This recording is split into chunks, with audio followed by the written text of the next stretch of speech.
Do you need help protecting your finances as you enter retirement? David Dickens of KC Financial Advisors has got you covered. Welcome to the Cover Your Assets KC podcast. Hey, it's another edition of Cover Your Assets KC. Walter Storholt here alongside David Dickens. He's the president and wealth advisor at KC Financial Advisors. You guessed it, serving the Kansas City metro area, based in Overland Park, but find us from anywhere on coveryourassetskc.com.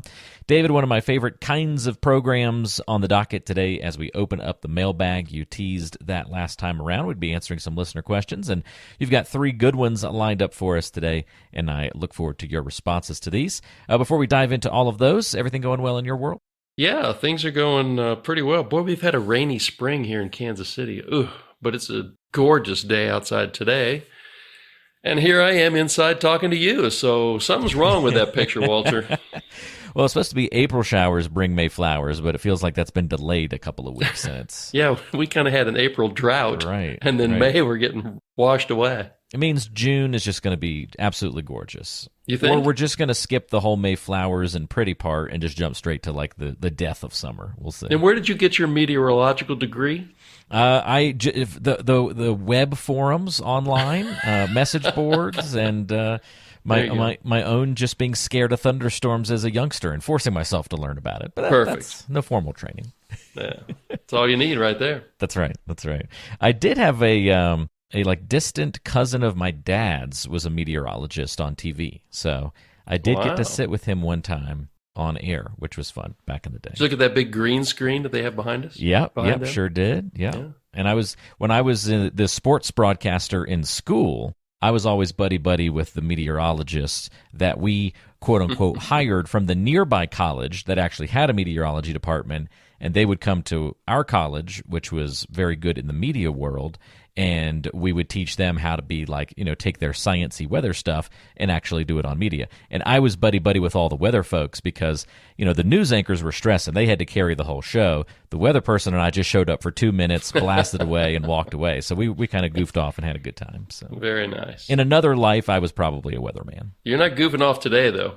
We're getting down to business. We are. Getting serious. We've got questions from Donna, Brett, and Tony. By the way, if you hear one of these questions and you're kind of like, I kind of have a question like that, I'd like to run something like that by David, you don't have to have your question featured on the show. You can reach out to David directly. I'll give you contact information later in the program, but you can find it right now if you want it in the description or the show notes section of today's program. So check that out if you want to get in touch. All right, let's get to our first question here from Donna. Donna says, my 82-year-old uncle died recently and left me his Roth IRA and one of his regular IRAs. I don't really need the money now, but am I required to take distributions annually? All right, so terrific question, Donna. Sorry about your uncle. Really nice that he thought enough of you to leave you some money, so that's pretty cool. It's not necessarily straightforward. The answers just keep getting more complicated with each new law that the Congress passes. So the straightforward is this. With the Roth that he left you, you don't have to take any distributions unless you want to, except that by the end of the 10th year after the year he died, you have to have cleaned that account out. You have to have liquidated it. So the tax-free ride used to last forever, for your lifetime. But now, based on a law that was passed a couple of years ago, you have to clean that out by the end of the 10th year. So the free ride lasts for 10 years. With the IRA that he left you, since he was already taking required minimum distributions, he's 82, so I know he was taking required distributions. That means that you have to take required distributions out of this account, and you have to have it cleaned out by the end of the 10th year. So the IRS doesn't care how much you take out. You can take out as much of this as you want in any of those 10 years, but you have to take out a minimum amount because they want to apply some tax dollars to that.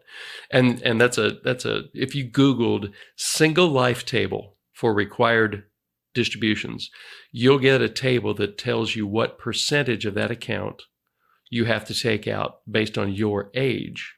That percentage goes up each year, and at the end of the 10th year, it has to be down to zero balance. So again, congratulations on inheriting some money. That's pretty cool. And hopefully those two little explanations are helpful to you.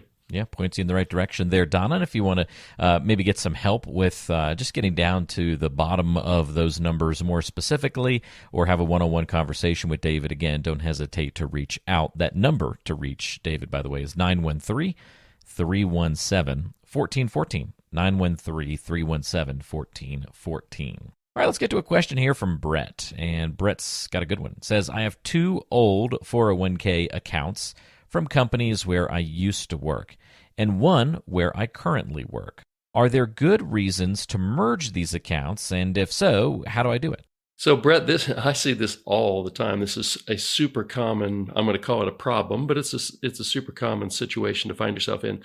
There's absolutely no problem in merging these accounts into one, and I would strongly suggest that you do so. I think it's a really good idea. If some of the contributions in the old 401ks were Roth contributions, then those would have to be kept separate when you merge these accounts. So there are benefits to merging them. For instance, it's going to be a lot easier to track your financial life if you don't have 2 or 3 or 4 of these little accounts hanging in there, but merging them allows ease of tracking, ease of investment, a more coordinated investment approach. And once you get to be 73, Brett, you're going to have a dramatically easier job of calculating your required minimum distributions. So how do you go about doing this? Well, I can think of 2 ways. One is your current employer probably allows you to roll those 2 old accounts into your current 401k account. Almost always, this is for Brett and everybody else that's listening, if you've got an old 401k account, usually what you have to do is call that custodian, the administrator of that plan, and they're going to have special paperwork that's specific to that plan that you're going to have to fill out. That number is going to be on a statement that you get on that old 401k, so it's pretty easy. They're going to want to verify that you are who you say you are, and then they're going to walk you through the process of rolling it over. If you decide not to, I think there are good reasons to not roll that into your current 401k. What you can do is open up either you go to an advisor like me and have it managed by that advisor, or if you're a pretty good do-it-yourselfer, you would open an IRA account at like Schwab or Vanguard or Fidelity, someplace like that, and then the old 401k administrator would send a check, probably, could be a wire transfer or an ACH, but it's probably going to be a check that they're going to send to Schwab, Vanguard, Fidelity, for your benefit, for a deposit into your brand shiny new IRA account. The reason that you would probably want to do that instead of rolling it over into your current employer's 401k is that with a self-directed or through an advisor, you're going to have access to individual stocks, low-cost exchange-traded funds and mutual funds, maybe individual bonds. Maybe you are in your 50s and you say, you know what, I'd like to get an annuity that I can let grow for 10 years until I retire and then start taking income off of that. Maybe you like to invest in crypto-related investments. Well, I'll guarantee you, I'm sure you can't do that in your current employer's 401k. So there are lots of good reasons to roll those up, merge them into a new account. And if it's not at your current employer, I think there are great reasons to do it in an IRA outside of your current employer. If we can help you with that, I don't even know where you live. Maybe you don't even live here. But if you need to find an advisor, this is a common practice for advisors to do. And if you're a good do-it-yourselfer, I'd strongly encourage you to merge those into a single account. Yeah, just cleaner, simpler, and a lot of those other benefits for you as well there, Brett. So hopefully, again, that points you in the right direction. And if you need help coordinating all of those things and putting it into context as well as your overall financial and retirement plan, don't hesitate to reach out to David Dickens once again. You can do that online, coveryourassetskc.com. And we've got a link for that in the description of today's show. All right, Tony will round us out here on the Mailbag edition of Cover Your Assets KC. Tony says, I read an article, David, about how inheriting a portfolio of stocks that don't pay a dividend can be similar to inheriting a Roth IRA.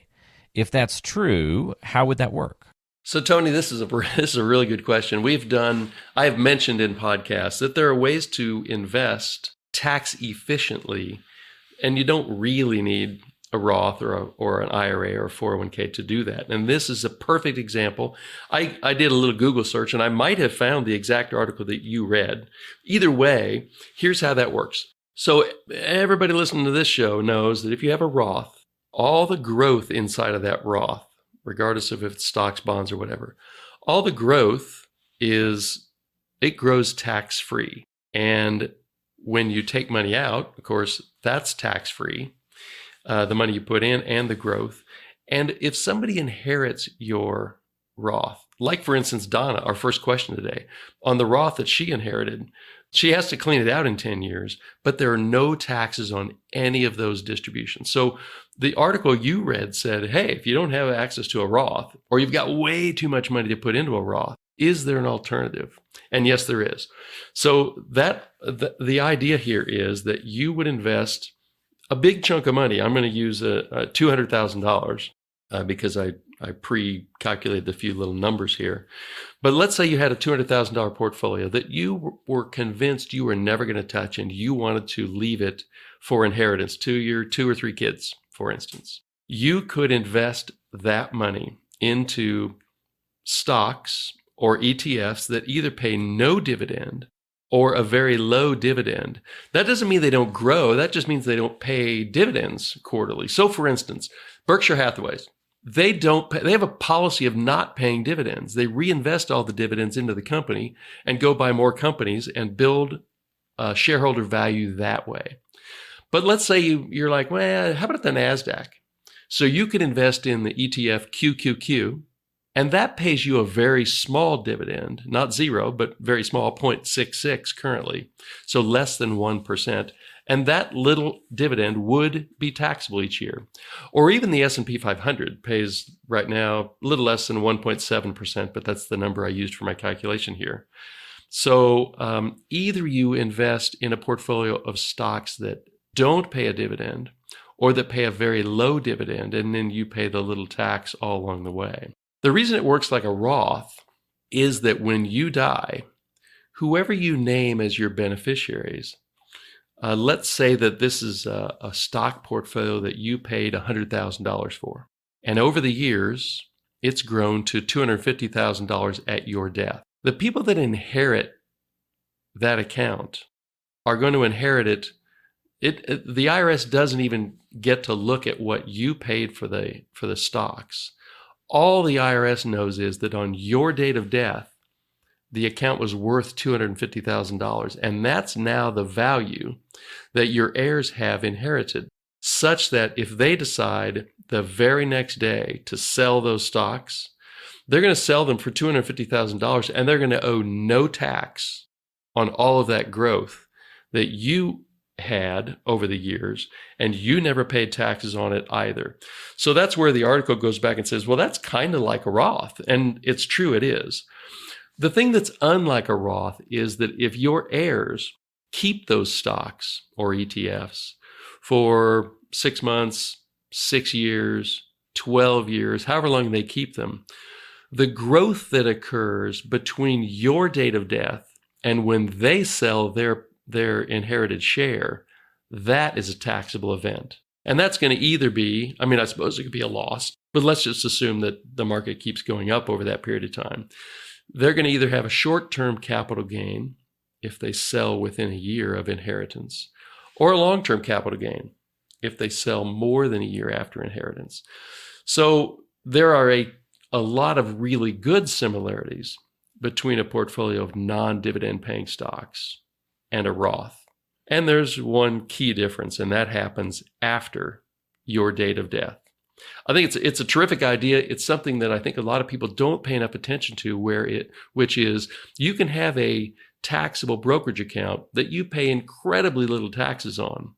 For instance, on that $200,000, I have a $200,000 account, and if you're invested in the S&P 500 ETF, and it pays you a 1.7% dividend. That's $3,400 of dividend on a $200,000 account. And if your tax rate between federal and state is 25%, well, that's $850 a year in taxes on a $200,000 account that somebody is going to inherit tax-free. So even if you don't invest it in a totally non-dividend paying account, but something like the S&P 500, the cost that you have, Tony, until your date of death is pretty minimal from a tax standpoint. And the benefits to your heirs are dramatic in that they don't pay for any of the growth that you've achieved over your holding period. Great idea, Tony. Thanks for bringing it up. I never would have thought of putting that on a podcast, but that's really good. And hopefully that's helpful to a lot of our listeners. Yeah, sharp question. Interesting way of looking at the problem and comparing those two different avenues. So thanks, Tony, for enlightening us with that great question today, and appreciate your answers there, of course, David. If you've got a question for David that you'd like to feature on the show, perhaps in a future mailbag edition of the program, feel free to send it in to us. But you can also have these kinds of conversations and ask these kinds of questions with David one-on-one when you come into the office to work with the KC Financial Advisors team. If you'd like to set up that time to visit, you can do that by calling 913-317-1414. That's 913-317-1414, or go online to coveryourassetskc.com. That's coveryourassetskc.com. Have a conversation about what's important to you as you prepare for retirement and your financial future. Well, David, thank you so much for the help on this week's program. I know we're taking next week off as we kind of get ready for a little break from Memorial Day weekend, but then I'm sure you'll have lots of good stuff planned for us once we return. We'll work something up. I got Memorial Day weekend coming up, and my 3 handsome grandsons are going to be in town all next week. So instead of coming in here and chatting it up with you about a podcast, I'm going to spend a little extra time hanging with those boys. Yeah, just a little bit of hands full. Hey, take a microphone home with you and just do a podcast with the kids. Do like Kids and Money or something like that. Or that maybe they're not quite old enough for that. Not quite. When they get a little older, maybe we can do some fun kids financial advice, money planning, something like that. I think there's an idea there. We'll workshop. We'll hold that in reserve. There you go. Well, thanks, David. Enjoy that time, and everybody enjoy your next week. And we'll talk to you again soon, right back here on Cover Your Assets, KC. Investment advisory services offered through ChangePath LLC, a registered investment advisor. ChangePath LLC and KC Financial Advisors are separate companies.